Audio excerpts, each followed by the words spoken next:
नमस्कार, मैं हूं जया सिन्हा। इजराइल हमास संघर्ष पर हमारी इस खास पेशकश में आप सभी का बहुत स्वागत है। अगले आधे घंटे में हम आपको दिखाएंगे संघर्ष से जुड़ी हर अहम खबर, साथ ही जानेंगे संघर्ष विराम के लिए हो रहे कूटनीतिक प्रयासों के बारे में।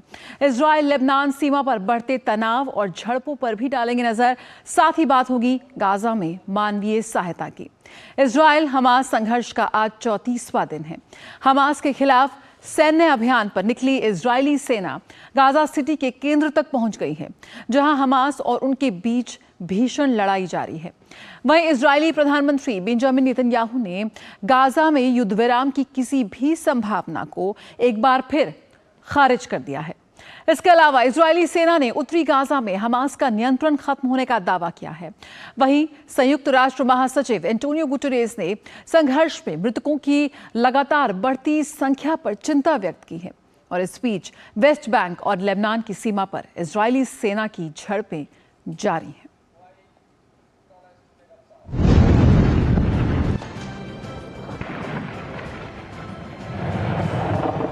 इजराइल हमास के बीच जारी संघर्ष 34वें दिन पहुंच चुका है, लेकिन यह थमने की बजाय दिन ब दिन और तेज होता जा रहा है। 7 अक्टूबर को इजराइल पर आतंकी संगठन हमास के हमले के बाद शुरू हुए इस संघर्ष में अब तक हजारों लोग अपनी जान गंवा चुके हैं। वहीं इस बीच इजरायली सेना ने गाजा में अपने अभियान को और तेज कर दिया है। इजरायली सेना ने उत्तरी गाजा को क्षेत्र के बाकी हिस्सों से अलग थलग कर दिया और वहां ताबड़तोड़ हवाई हमले जारी हैं। गाजा में पूरी तरह से जमीनी हमला शुरू करने से पहले इजराइल ने हमास के ठिकानों को नष्ट करने के लिए लगातार हवाई हमले किए और अब उसकी जमीनी सेना आतंकी संगठन की कई सीक्रेट सुरंगों को लगातार तबाह करने का दावा कर रही है। खास तौर पर इजरायली जमीनी सैनिक और बख्तरबंद इकाइयां गाजा में इमारतों और अस्पतालों समेत अन्य जगहों के नीचे हमास की सुरंगों के जाल को खत्म करते जा रहे हैं।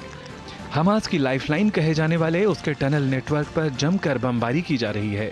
इस बीच आईडीएफ ने दावा किया है कि उसने महज 24 घंटे के अंदर गाजा की जमीन के नीचे बनी 130 से अधिक सुरंगों को तबाह कर दिया है।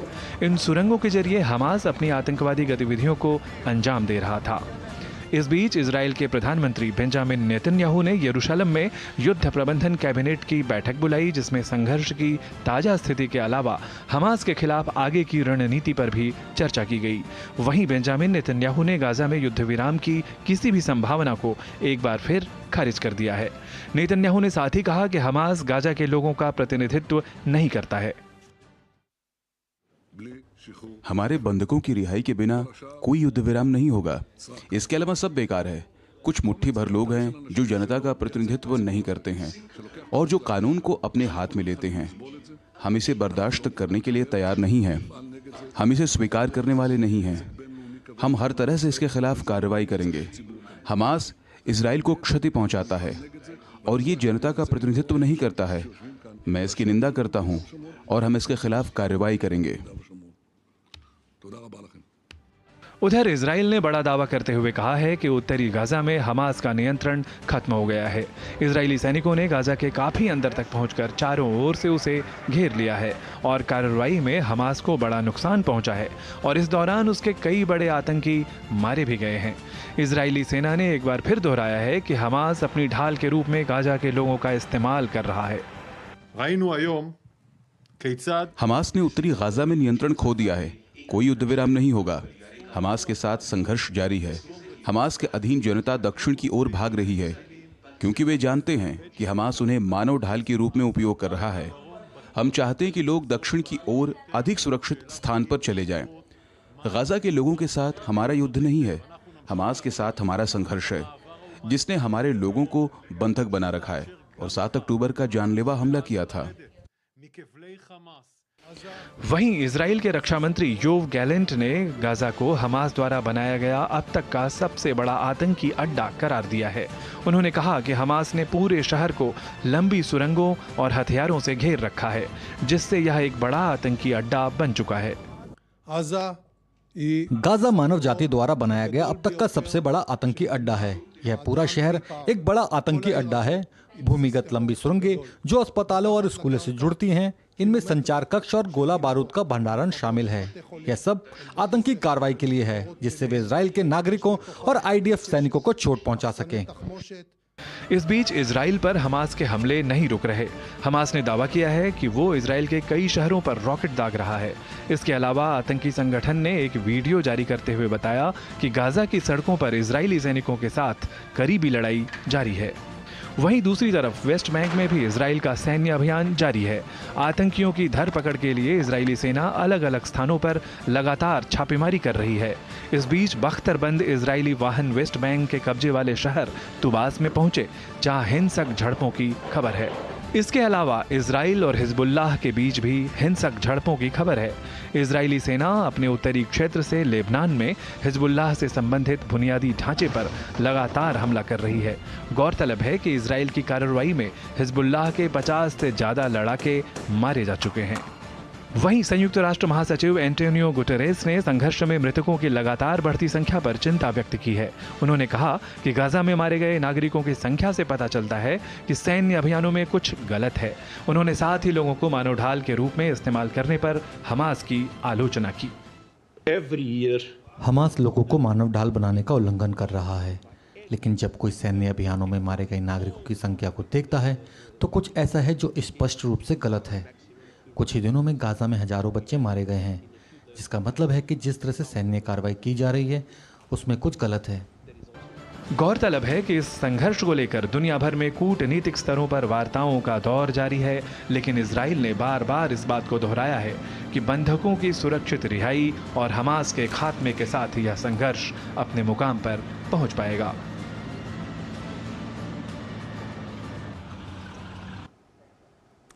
तो इजरायली सेना ने हमास के खिलाफ उत्तरी गाजा में कार्रवाई तेज कर दी है। इजरायल ने उत्तरी गाजा के लोगों से दक्षिण की तरफ चले जाने को कहा है। इस बीच रोजाना भारी संख्या में उत्तर से दक्षिण के बीच लोगों का पलायन जारी है। इजरायल ने दावा किया है कि कल करीब 50,000 लोगों ने दक्षिण की तरफ रुख किया है। ये लोग अपने भविष्य को लेकर अनिश्चितता से घिरे हुए हैं। 7 अक्टूबर 2023 का वो काला दिन जब आतंकी गुट हमास ने इजराइल पर हमला कर पश्चिम एशिया में एक नए संघर्ष की शुरुआत की। भले ही हमास की बर्बरता ने इस संघर्ष की शुरुआत की हो, लेकिन इसके परिणाम आज लाखों लोगों को भुगतने पड़ रहे हैं। खासकर गाजा पट्टी के लोगों के लिए ये संघर्ष बहुत ही भीषणकारी और दर्दनाक साबित हो रहा है। 10,000 से अधिक लोगों की जान गंवाने के बाद भी स्थिति जस की तस बनी हुई है। इस बीच इजरायली सेना की चेतावनी के बाद उत्तरी गाजा पट्टी के लोग जान बचाने के लिए लगातार दक्षिण की ओर पलायन कर रहे हैं। गौरतलब है कि इजरायली सैनिकों ने गाजा के काफी अंदर तक पहुंचकर चारों ओर से उसे घेर लिया है और हमास के खिलाफ अभियान को और तेज कर दिया है। ऐसे में इजराइल लोगों को दक्षिण में स्थानांतरित करने के लिए समय समय पर मानवीय अनुमति दे रहा है। वहीं इजरायली सेना ने बड़ा दावा करते हुए कहा है कि बुधवार को 50,000 गाजा वासियों को उत्तरी गाजा पट्टी से दक्षिण की ओर जाते देखा गया है। कल हमने 50,000 गाजावासियों को उत्तरी गाजा पट्टी से दक्षिण की ओर जाते देखा है। वे जा रहे हैं क्योंकि वे जानते हैं कि हमास ने उत्तर में नियंत्रण खो दिया है और दक्षिण सुरक्षित है, एक सुरक्षित क्षेत्र जहां उन्हें दवा, पानी और भोजन मिल पाएगा। हम दक्षिण में मानवीय सहायता के प्रवाह को सुविधाजनक बनाना जारी रखेंगे। हम गाजा निवासियों को उत्तरी गाजा पट्टी में हमास के चंगुल से दक्षिणी गाजा पट्टी में जाने की अनुमति देना जारी रखेंगे। उत्तरी गाजा में हमास के खिलाफ इजराइल की कार्रवाई के कारण जान बचाने की जद्दोजहद में लोग अपने घरों को छोड़ने पर मजबूर हैं। इन लोगों को चिंता इस बात की है कि अपने घर को छोड़कर दूसरी जगह पर इनके खाने पीने और रहने की क्या व्यवस्था हो पाएगी। हमारे पास जान बचाने के अलावा और कोई विकल्प नहीं है। इन परिस्थितियों में जो कोई भी जाना चाहता है उसे सक्षम होने के लिए पर्याप्त संसाधनों की आवश्यकता होती है। उधर हजारों नागरिक दक्षिणी गाजा में एक टेंट सिटी में रहने पर मजबूर हैं। बुनियादी सुविधाओं के अभाव में जी रहे ये लोग जल्द से जल्द संघर्ष के खत्म होने की उम्मीद कर रहे हैं, जिससे वो वापस अपने घर जा सकें। हमें नहीं पता कि हमारी मंजिल क्या है। हमसे दक्षिण की तरफ जाने को कहा गया और हम उसी तरफ बढ़ रहे हैं। हम चलते जा रहे हैं लेकिन नहीं जानते कि हम कहाँ जाएंगे, कहाँ सोएंगे, कुछ नहीं पता। बहरहाल उत्तरी गाजा के लोग बड़ी संख्या में दक्षिण की तरफ बढ़ रहे हैं। सड़कें ध्वस्त होने की वजह से लोग पैदल ही पलायन कर रहे हैं। उत्तर से दक्षिण की तरफ पलायन कर रहे लोगों को निकलने देने के लिए कई जगह रास्ता दिया जा रहा है, लेकिन दक्षिण की तरफ बढ़ रहे लोग अपने भविष्य को लेकर अनिश्चितता से घिरे हैं। तो इजराइल हमास संघर्ष के बीच कूटनीतिक स्तर पर प्रयास जारी हैं। गाजा में मानवीय मदद पर अंतर्राष्ट्रीय सम्मेलन का आयोजन पेरिस में हो रहा है। वहीं इजराइल को पश्चिमी देशों का लगातार समर्थन मिल रहा है। नीदरलैंड के प्रधानमंत्री ने एक बार फिर इजराइल के प्रधानमंत्री से मुलाकात की। वहीं अमेरिका ने हमास पर प्रतिबंध लगाने के जर्मनी के फैसले का स्वागत किया है।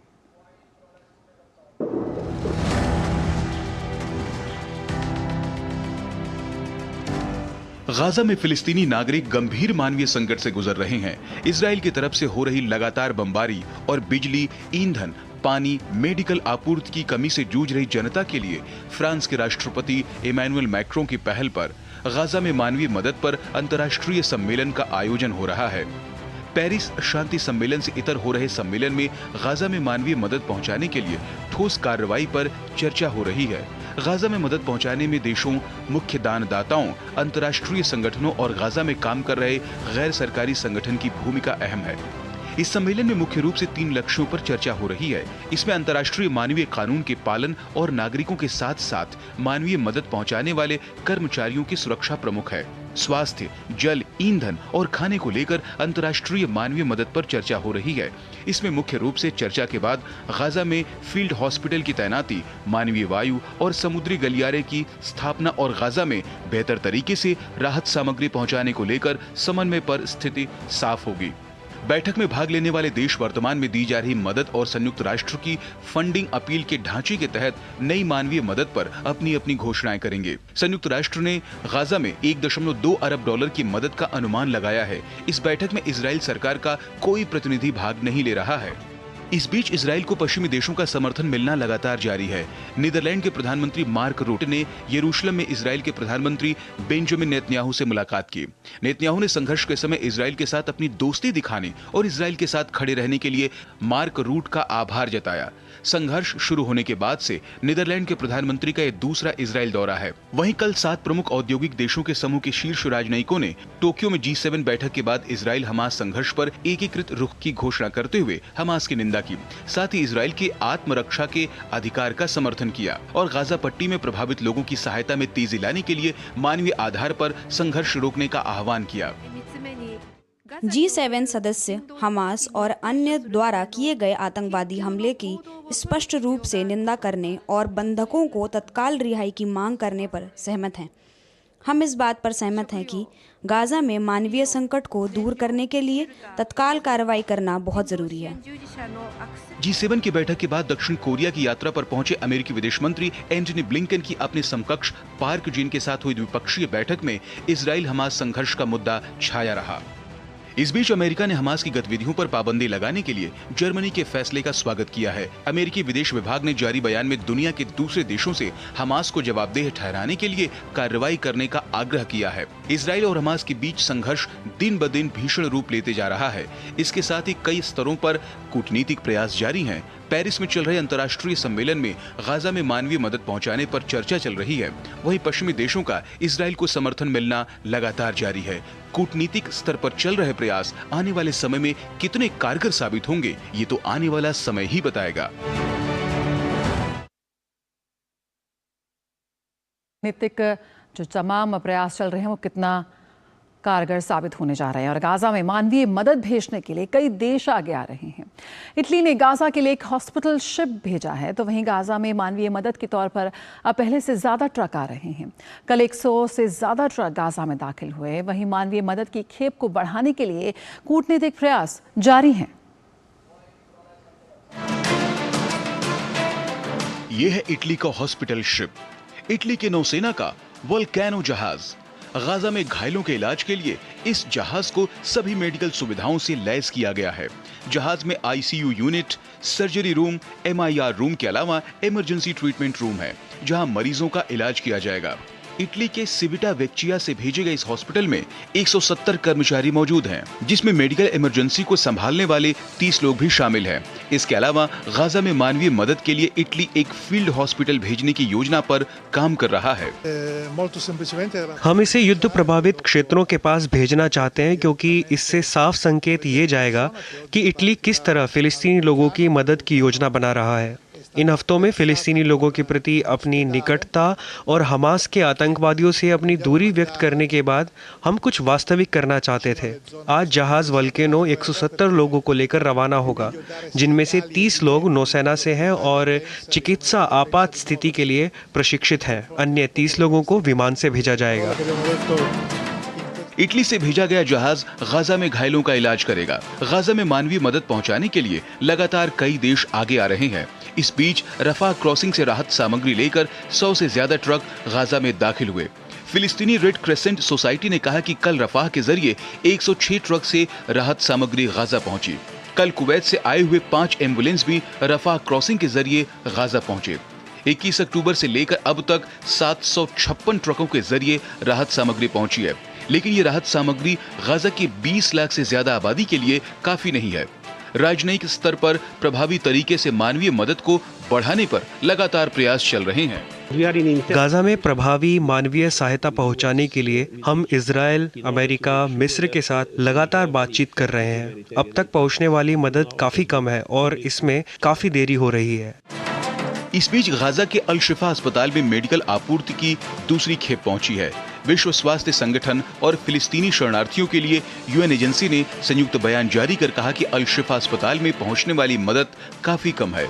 7 अक्टूबर के बाद जीवन रक्षक मेडिकल आपूर्ति की ये दूसरी खेप है। संयुक्त राष्ट्र विश्व खाद्य कार्यक्रम ने कहा कि वह गाजा में 10 लाख से ज्यादा लोगों के लिए खाद्य सहायता पहुंचाने की कोशिश कर रहा है। इस बीच रफा क्रॉसिंग से कल विदेशी नागरिकों की निकासी नहीं हो सकी। अमेरिकी विदेश विभाग के प्रवक्ता वेदांग पटेल ने बताया कि सुरक्षा कारणों से गाजा और मिस्र के बीच रफा क्रॉसिंग को बंद रखा गया। उन्होंने कहा कि अमेरिकी अधिकारी मिस्र और इजराइल के साथ इसे फिर से खोलने की दिशा में काम कर रहे हैं। वहीं कल कोई भी अमेरिकी नागरिक गाजा से मिस्र नहीं आ सका। अब तक हम 400 से अधिक अमेरिकी नागरिकों के बारे में जानते हैं जो अमेरिका आने के लिए तैयार हैं और उन्होंने मिस्र में जमीन पर हमारी दूतावास से मदद मांगी है। कल से उस संख्या में कोई बदलाव नहीं हुआ है, इसलिए पिछली बार से कोई भी अमेरिकी नागरिक बाहर नहीं निकला है। इस बीच संघर्षरत गाजा से निकलकर अमेरिका पहुंचे कुछ नागरिकों ने बाकी अमेरिकी नागरिकों की सुरक्षित निकासी के लिए सरकार से कदम उठाने को कहा है। मैं अपने विदेश मंत्री और रक्षा मंत्री से और अधिक प्रयास करने के लिए कह रहा हूं। गाजा में अभी भी सैकड़ों अमेरिकी नागरिक फंसे हुए हैं। हम उनसे और अधिक प्रयास करने के लिए कह रहे हैं। गाजा से सुरक्षित निकाले गए रोमानिया के 93 नागरिक और मोल्दोवा के 36 नागरिक काहिरा से बुखारेस्ट पहुंचे। रफा क्रॉसिंग के जरिए गाजा से निकलने वाले मिस्र में सभी औपचारिकताओं के बाद अपने देश वापस लौट पा रहे हैं। 1 नवंबर से गाजा से विदेशी और दोहरी नागरिकता वाले नागरिकों की सुरक्षित निकासी हो रही है। पिछले शनिवार और रविवार को निकासी का काम रुकने के बाद एक बार कल फिर से नहीं हो सका। अमेरिका, इजराइल और मिस्र के साथ मिलकर विदेशी नागरिकों की निकासी के लगातार प्रयास कर रहा है।